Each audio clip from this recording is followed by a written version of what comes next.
বাংলাদেশ পরিস্থিতি নিয়ে ডোনাল্ড ট্রাম্পের নেতৃত্বাধীন মার্কিন প্রশাসনের সঙ্গে কথা বলেছে ভারত।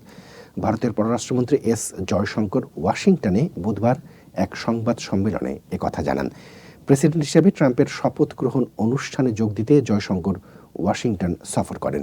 বুধবার নতুন মার্কিন পররাষ্ট্রমন্ত্রী মার্কো রুবিও এবং জাতীয় নিরাপত্তা উপদেষ্টা মাইক ওয়ালসের সঙ্গে দ্বিপক্ষীয় বৈঠক করেন জয়শঙ্কর।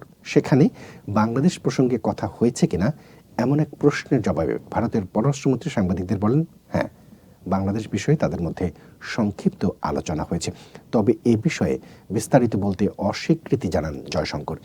ছাত্র জনতার অভ্যুত্থানের মুখে ক্ষমতাচ্যুত হয়ে শেখ হাসিনা গত ৫ অগাস্ট দিল্লিতে পালিয়ে যান।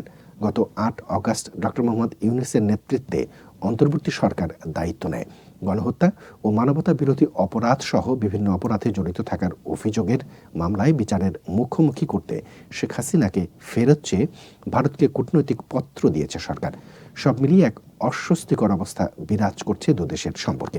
এমন অবস্থায় আঞ্চলিক রাজনৈতিক প্রেক্ষাপটে বাংলাদেশ বিষয়ে যুক্তরাষ্ট্রের সঙ্গে ভারতের আলাপের কূটনীতিক তাৎপর্য আছে, এমনটা মনে করছেন বাংলাদেশের কূটনীতিকরা।